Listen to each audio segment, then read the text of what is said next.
بسم اللہ الرحمن الرحیم۔ امام کی اقتداء کی شرائط چل رہے تھے، اس میں 7ویں نمبر کی شرط ہے امام کی متابعت۔ مقتدی پر امام کی متابعت واجب ہے، افعال میں اس سے آگے نہ بڑھے۔ متابعت کا مطلب یہ ہے کہ امام کے پیچھے اس انداز میں نماز پڑھے کہ اس کے ہر فعل کی ابتدا امام کی ابتدا کے بعد اور فارغ ہونے سے قبل ہو۔ مخالفت کے درجہ ذیل صورتیں ہو سکتی ہیں۔ الف، امام کے ساتھ ساتھ ادا کرنا مقارنت۔ تکبیر تحریمہ میں امام کی مقارنت ہو یا مقارنت کا شک ہو تو نماز منعقد ہی نہ ہوں گی۔ مقتدی کی پوری تکبیر تحریمہ امام کی پوری تحریمہ کے بعد ہونا شرط ہے، یعنی تکبیر تحریمہ جو امام کہتا ہے، جو ہمارے یہاں پہلی تکبیر تحریمہ جو ہے فرض ہے، اس کے بعد جتنی جو تکبیرات رہتی ہیں وہ کیا ہے؟ سنت ہیں۔ تو شافعی کے نزدیک مقتدی پہلا جو تکبیر تحریمہ ہے، پہلی جو تکبیر تحریمہ ہے وہ امام کے مکمل ہونے کے بعد، امام کی تکبیر تحریمہ کا را جب ادا ہو جائے گا نا، اللہ اکبر، تو را کے بعد وہ اپنی شروعات کرے گا۔ حنفی کے نزدیک البتہ امام نے شروعات کر دی ہے، اللہ بول دیا ہے، شروع اس کا حمزہ ہو گیا ہے، تو حنفی کے نزدیک مقتدی کیا کر سکتا ہے؟ فوراً تکبیر تحریمہ کہہ سکتا ہے۔ لیکن شافعی کے نزدیک جب تک امام کا مکمل اللہ اکبر را نہیں نکلتا تب تک وہ شروعات نہیں کر سکتا۔ اگر شروعات کر دے گا تو ایسے صورت میں اس کی نماز صحیح نہیں ہوگی، مقتدی کی وہ جماعت کا ثواب ملے گا نہیں۔ مکمل اس کو تکبیر تحریمہ امام کی تکبیر تحریمہ کے بعد کہنا ضروری ہے، ورنہ اس کی نماز طرح شمار کی جائیں گی۔ امام کو مستحب ہے کہ دائیں اور بائیں رخ کر کے صف بندی کا حکم دے اور صفیں درست ہونے کے بعد ہی تکبیر کہے۔ مؤذن کے اقامت سے فارغ ہونے کے بعد لوگ کھڑے ہو کر صف درست کر لے۔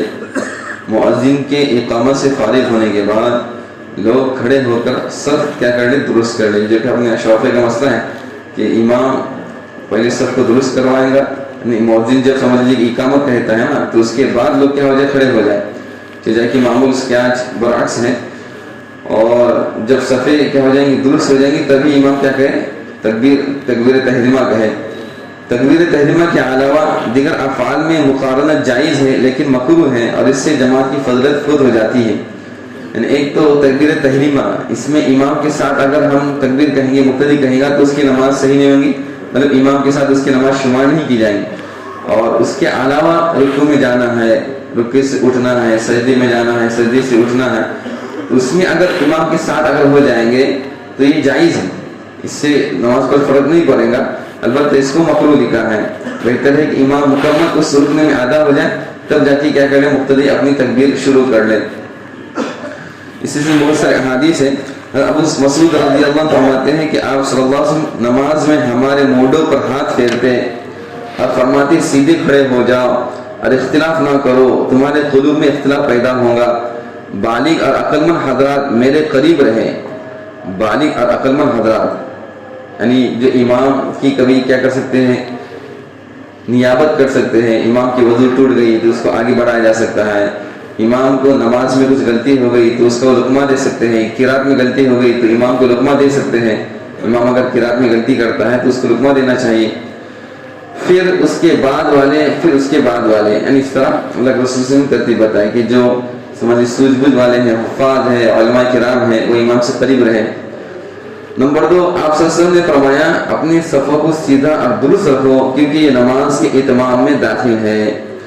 نمبر 3، آپ صلی اللہ علیہ وسلم کا فرمانا کہ امام اسی لیے ہے کہ اس کی اتباع و اقتداء کی جائے، بس وہ تکبیر کہے تب تم تکبیر کہو، اور وہ رکوع کرے تو تم رکوع کرو۔ بخاری مسلم۔ حضرت برا رضی اللہ عنہ ارشاد ہے کہ ہم آپ صلی اللہ علیہ وسلم کے ساتھ نماز پڑھتے تو جب آپ صلی اللہ علیہ وسلم سمیع اللہ لمن حمدہ کہتے تو ہم میں سے کوئی بھی آپ صلی اللہ علیہ وسلم کے پیشانی مبارک کے زمین پر رکھنے تک اپنی کچھ نہ جھکاتا۔ آپ صلی اللہ علیہ وسلم سمیع اللہ حمدہ کہہ کے کھڑے ہو جاتے اور پھر اللہ کے رسول صلی اللہ علیہ وسلم سجدے میں جب تک مکمل نہیں جاتے تب تک ہم گویا کہ کھڑے ہی رہتے. جب آپ صلی اللہ علیہ وسلم سجدے میں جاتے تب ہم کیا کہتے, تکبیر کہتے ہوئے چلے جاتے تھے. بات ہے امام سے پیچھے رہنا. ایک تو مخالفت یہ ہوتی ہے کہ امام سے آگے بڑھنا, اور ایک امام سے پیچھے رہنا. امام سے بغیر عذر کے ایک رکن پیچھے رہا تو نماز باطل نہ ہوگی. 2 رکن فعلی بنا عذر پیچھے رہا تو نماز باطل ہوگی. جیسے امام رکوع میں گیا اور یہ حضرت قیام میں ہی ہے, کوئی عذر نہیں ہے, ابھی عذر آئے گا, اگر سورہ فاتحہ وغیرہ پڑھنا ہے تو عذر ہے, کوئی عذر نہیں تھا, امام رکوع میں گیا ہے, پھر یہ ایسے ہی کھڑا ہے, پھر امام رکوع سے اٹھ گیا, رکوع سے اٹھ گیا تو گویا کہ ایک رکن ہو گیا امام کا, اور یہ کیا ہے پیچھے ہے. پھر امام جب رکوع سے سجدے کے لیے چلا جائیں گے, اعتدال سے سجدے کے لیے چلا جائیں گا, تو یہ 2 رکن ہو جائیں گے. تو 2 رکن بلا عذر کے پیچھے رہنے سے نماز کیا ہو جائیں گی, مقتدی کی باطل ہو جائیں گی. سورت کے پڑھنے یا رکوع و سجدے کی تسبیحات کے لیے پیچھے رہنا عذر شمار نہ ہوگا. مقتدی کس میں مشغول ہے, سورہ فاتحہ میں نہیں بلکہ سورت پڑھ رہا ہے, اس نے سمجھ لیجیے کہ سب بھی اس میں اٹھائی ہے اور امام صاحب رکوع میں چلے گئے, رکوع سے اٹھ رہ گئے, پھر بھی وہ حضرت سورت پڑھ رہے ہیں یا کہ رکوع کی تسبیحات پڑھ رہے ہیں, تو یہ عذر شمار نہیں ہوگا, اس لیے کہ سورت پڑھنا بھی سنت ہے اور ہمارے نزدیک تسبیحات جو پڑھ رہا ہے یہ بھی کیا ہے, سنت ہے. تو اس کی وجہ سے امام سے پیچھے نہیں رہ سکتا. اگر کبھی یہ پڑھنے کا موقع نہیں ملتا ہے تو سیدھا امام کے ساتھ جانا چاہیے. امام رکوع میں جائے, بعد میں مقتدی رکوع کرے اور امام کو رکوع میں پالے تو یہ ایک رکن پیچھے رہنا شمار نہ ہوگا. یعنی امام رکوع میں جائے, بعد میں مقتدی رکوع کرے اور امام کو رکوع میں پالے تو یہ ایک رکن پیچھے شمار نہ ہوگا, اس لیے کہ امام کو رکوع میں مل گیا ہے. امام رکوع سے اٹھ گیا اور مقتدی ابھی قیام میں ہی ہے, امام رکوع سے اٹھ گیا تو مقتدی قیام میں ہے, تو ایک رکن گویا کہ پیچھے رہا, تو اس سے نماز باطل نہ ہوگی, اس لیے کہ ایک ہی رکن پیچھے ہوا. لیکن امام سجدے کے لیے قیام کی حد سے آگے جھک چکا ہو اور مقتدی ابھی تک قیام میں ہی ہو تو اس کی نماز باطل ہو جائیں گی. اس لیے کہ یہاں پر 2 رکن ہوئے, ایک رکوع کا رکن ہے اور ایک دوسرا اعتدال جو کھڑے ہو گئے نا وہ بھی ایک رکن ہے, تو گویا کہ 2 رکن ختم ہو گئے. لہذا 2 رکن پیچھے رہنے کا مطلب یہ ہوا کہ امام کے 2 رکن مکمل ہو چکے ہو اور مقتدی ابھی ان دونوں سے قبل کے رکوع میں ہو, رکن میں ہو. یہ تفصیل بلا عذر پیچھے رہنے کی تھی. لیکن کچھ آزار ایسے ہیں جن کی وجہ سے پیچھے رہ سکتا ہے, جیسے خوف کی نماز, صلاۃ الخوف کہ دشمن سے مقابلہ کرنا ہوتا ہے, ایک رکعت امام کے پیچھے ایک رکعت تنہا پڑھنے رہتی ہے, اس میں تفصیل ہے تو اس میں پیچھے رہنے کی اجازت رہتی ہے. اسی طرح ایک عذر یہ ہے کہ مقتدی کی رفتار تلاوت دھیمی ہو اور امام کی تیز, امام تیز پڑھتا ہے سورہ فاتحہ اور مقتدی آہستہ آہستہ پڑھتا ہے, جس کی وجہ سے اس کو تکلیف ہوتی ہے, جلدی سے نہیں پڑھ پاتا. اس صورت میں امام مقتدی کی سورہ فاتحہ سے قبل رکوع کرے, امام رکوع کر لیا, ابھی سورہ فاتحہ مقتدی کی ہوئی نہیں ہے, تو مقتدی اسے مکمل کرنے کے لیے پیچھے رہے اور اپنی نماز کی ترتیب پر امام کے پیچھے چلے جب تک کہ امام 3 لذات ہی مقصود ارکان سے زائد آگے نہ بڑھ جائے. یعنی 3 رکن پیچھے رہنے کی اجازت ملے گی اگر کسی کو سورہ فاتحہ کے پڑھنے کے سلسلے میں جو موافق تھا, شروع سے امام کے ساتھ شریک تھا, یعنی امام کے ساتھ اس کو اتنا وقت ملا تھا کہ سورہ فاتحہ پڑھ سکتا تھا, پھر بھی اس کی رفتار دھیمی ہونے کی وجہ سے وہ سورہ فاتحہ نہیں پڑھ سکا, تو 3 رکن پیچھے رہ سکتا ہے. اور اس میں اب طویل رکن پیچھے رہ سکتا ہے, جیسے کہ رکوع ایک طویل رکن ہے, اس کے بعد اٹھیں گے اعتدال تو یہ چھوٹا رکن ہے, اس کو نہیں پکڑیں گے, بلکہ سجدے میں جائیں گے تو یہ ایک طویل ہو گیا, پھر امام سجدے سے بھی اٹھا, پھر بھی سمجھ لیجیے کہ اب اس کی سورہ فاتحہ نہیں ہوئی, پھر جلسے میں بیٹھا تو یہ رکن کثیر ہے, اس کو نہیں پکڑیں گے, پھر ڈبل سجدے میں چلا گیا, پھر سجدے سے بھی کیا ہو گیا, اگر اٹھ جاتا ہے اور پھر کیا ہو گیا کہ دوسری رکعت کے لیے کھڑا ہو جاتا ہے اور یہ پہلی رکعت میں کھڑا ہے, تو اب اس کو یہ رکعت ملی نہیں, تو یہ 3 رکن اگر خود ہوتے ہیں تو اس کی نماز نہیں ہوگی. اور اگر سمجھ لیجیے کہ یعنی 3 رکن تک اس کو اجازت ہے جب تک امام 4تھے رکن میں شروع نہ کرے, اور اس سے کم ہے تو اس میں کوئی حرج نہیں, وہ پیچھے رہ سکتا ہے سورہ فاتحہ کی پڑھنے کی وجہ سے کہ مقتدی سورہ فاتحہ نہیں پڑھ پا رہا ہے. اور ایک رہتا ہے مضبوط, یعنی اس کو اتنا وقت نہیں ملا کہ وہ امام کے ساتھ سورہ فاتحہ پڑھ سکے, امام جیسے ہی سمجھ لیجیے کہ وہ آیا کچھ سورہ فاتحہ اس نے شروعات کی بسم اللہ الحمدللہ اور امام رکوع میں چلا گیا, تو اب اس کے لیے حکم یہ ہے کہ امام کے ساتھ رکوع میں چلا گیا, اب وہاں پر امام اس کی سورہ فاتحہ کیا کر لیں گا, اٹھا لیں گا, وہاں پر امام اس کی سورہ فاتحہ اٹھا لے گا. کبھی آدمی آتا ہے اور وجہ شروع کر لیتا ہے اور پھر اس کو یاد آتا ہے کہ اب میں امام بظاہر جلدی سے رکوع میں چلا جائے گا, اب میں وجہ پوری کروں کہ مت کروں. تو ایسا ہے کہ ایسا لگتا ہے کہ میں وجہ کے ساتھ دعا افتتاح کے ساتھ سورہ فاتحہ مکمل اس کو مل جائے گی تو اس کو چاہے کہ وہ وجہ پڑھ لے, اور ایسا لگتا ہے کہ نہیں ملے گی تو وجہ آدھی سے چھوڑ دے. وجہ چونکہ عادت ہماری رہتی ہے, اس سے وجہ پہلے نکلتی ہے, اس لیے جیسے یاد آ جائے تو اس کو چھوڑ دے اور سورہ فاتحہ کے اندر کیا ہو جائے, مشغول ہو جائے جتنی مقدار میں.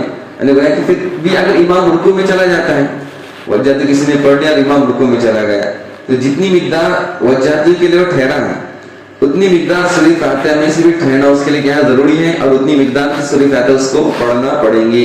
کوئی خالی وجہ تو مکمل پڑھ لی, کسی نے وجہ تو مکمل پڑھ لی اور امام صاحب رکوع میں چلے گئے. اب یہ بھی رکوع میں اگر چلا جاتا ہے تو اس کو رکعت ملی نہیں, اتنی مقدار اس کو سورہ فاتحہ پڑھنا ضروری تھی, اور سورہ فاتحہ پڑھنے جاتا ہے تو امام رکوع سے اٹھ جاتا ہے تو اس کو وہ رکعت نہیں ملی. سورہ فاتحہ اتنا پڑھنا ہی پڑیں گے اس کو, اور اس کو رکعت نہیں ملی. اب وہ کیا کر لے گا, امام کے ساتھ ویسے ہی شریک ہو جائے گا اور ایک رکعت ایکسٹرا بعد میں اپنی کیا کر لیں گے, وہ پڑھ لے گا.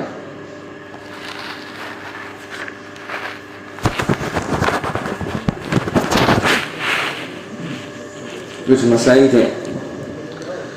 کالے بال کرنے کا کیا حکم ہے؟ مختلف قسم کی مہندی آتی ہے یا کہ کلر آتا ہے جس میں لوگ کالے بال کرتے ہیں, تو چونکہ کالے بال کی حدیث کے اندر کیا ہے, وعید آئی ہے, اس لیے کالے بال نہیں کیے جا سکتے. البتہ کالے کے علاوہ لال ہے, پیلے ہے, چاکلیٹی ہے, جس طرح بھی کرنا ہے تو دوسرے رنگ کے اگر کوئی کلر کرتا ہے تو اس کی گنجائش ہے. مہندی چونکہ لال کرتا ہے تو یہ سنت ہے, بوڑھا آدمی ہے اور اس کے بال سفید ہوئے ہیں تو حدیث میں ایسے شخص کے لیے سفید بالوں کو لال کرنے کا مہندی کے ذریعے سے یہ کیا ہے, سنت ہے. اور اس کے علاوہ آج کل نئے نئے کلر نکلے ہیں, اور وہ کلر اگر ایسے ہیں جس کو دھونے کے بعد مکمل کیا ہو جاتے ہیں, نکل جاتے ہیں داڑھی پر, ایسا کوئی جرم کوئی جسم کا باقی نہیں رہتا, جس کے کپڑا نکل لے ایسی کوئی چیز باقی نہیں رہتا, بلکہ کسی کو کلر چھوڑ دیتا ہے تو ایسی صورت میں اس کے لگانے کی گنجائش رہیں گی. البتہ کالا کلر نہیں کر سکتے. شوہر کے انتقال پر بیوی کہاں پر رہیں گی؟ کیونکہ اکثر ایسا ہی ہوتا ہے کہ شوہر کا انتقال ہوتا ہے تو بیوی فوراً اپنے میکے چلی جاتی ہے, بلکہ قرآن کا بھی حکم ہے کہ جب شوہر کا انتقال ہو جاتا ہے تو بیوی کے لیے ضروری ہے کہ 4 مہینے 10 دن تک شوہر کے گھر پر رہے, جہاں پر شوہر رہتا ہے, چاہے شوہر کا خود کا گھر ہے, شوہر کا کرایہ کا لیا ہوا ہے, جیسے بھی ہے, تو وہ جہاں پر شوہر رہتا ہے وہیں پر 4 مہینے 10 دن کا وقت کیا کریں گی, گزاریں گی. اللہ کہ شدید کوئی ایسا عذر ہے جہاں پر رہنا اس کے لیے دشوار ہے, جہاں پر رہنا اس کے لیے دشوار ہے, اس کی جان کا مال کا کیا خطرہ ہے, لٹیرے ہیں وہاں پر, تو ایسا ہے تو سمجھ لیجیے کہ سمجھ میں آتا ہے. اور ایسا کوئی عذر نہیں ہے تو اس کے لیے ضروری ہے کہ 4 مہینے 10 دن تک شوہری کے گھر پہ رہیں. کیش بیک کا لینے کا کیا حکم ہے؟ کیش بیک یعنی کمپنی سے لوگ جو کیا کرتے ہیں, خریدی کرتے ہیں کارڈ کے ذریعے سے, تو مختلف سمجھ لیجیے کمپنیاں ہیں, ایموزین وغیرہ, تو یہ کیا کرتی ہیں معلوم ہے, جب ان کی کمپنی سے کوئی چیز خریدتا ہے تو کچھ اس کو ڈسکاؤنٹ دیتی ہے. پہلے تو پیسے سمجھو پورے وصول کر لیں گے, آپ کے 500 روپے آپ کو پورے وصول کر لیں, اور پھر بعد میں آپ کو 50 روپے کا 70 روپے کا اسی کے اندر آپ کو کیا کر دیں گے, ریٹرن کر دیں گے, کچھ پیسے آپ کو واپس کر دیں گے. تو اس طرح کا ان کا گفٹ ایک طرح کا ہے یہ, تو یہ لے سکتے ہیں کہ نہیں لے سکتے. تو اس میں ایسا ہے کہ یہ کیش بیک اگر حلال اور جائز کمپنی کا ہے تو اس کو لینے میں کوئی حرج نہیں ہے, لیکن اگر حرام کمپنی کا ہے جیسے بینک کا ہے تو بینک کا کوئی گفٹ نہیں لے سکتے, اس لیے کہ بینک کے پاس کوئی حلال کمائی نہیں ہے کہ جس کی وجہ سے اس کا ہم کیا کریں, گفٹ قبول کر لیں. بس جو غریب ہے, فقراء ہے, ان کے لیے تو اجازت رہے گی, لیکن عام حالت میں بینک ہم کو کوئی گفٹ کرتا ہے, کوئی بیگ دیتا ہے, کبھی بینک والے کبھی پین دیتے ہیں, کبھی کیا دیتے ہیں, تو بینک کی کوئی چیز اپنی ملکیت کی نہیں ہے بلکہ وہ سود ہی پر سے انہوں نے لی ہوئی ہے. اس لیے بینک کی یہ چیزیں غریبوں کو دینا کیا ہے, ضروری ہے, ہم اس کے استعمال مالدار استعمال نہیں کر سکتا. تو کیش بیک اگر بینک کا ہے تو نہیں لے سکتے, کسی جائز کمپنیوں کا ہے اس کے لینے میں حرج نہیں. کیا مسح کے لیے چمڑے کے موزے ہونا ضروری ہے؟ کپڑے کے موزے پر مسح کرنے کا کیا حکم ہے؟ سردی کے اندر عموماً لوگ پیروں کے اندر موزے پہنتے ہیں, تو شریعت میں ایسا ہے کہ اگر کسی کے ایسے چمڑے ہیں جو چمڑے فرض کی جگہ کو چھپا دینے والے ہیں, یعنی پیر کتنا اپنا وضو کے اندر دھوتے ہیں ٹخنوں تک نا, ٹخنوں سمیت, تو چمڑے اس کے ایسے ہیں کہ ٹخنوں سمیت سمجھ لیجیے کہ پیر کو چھپا رہے ہیں,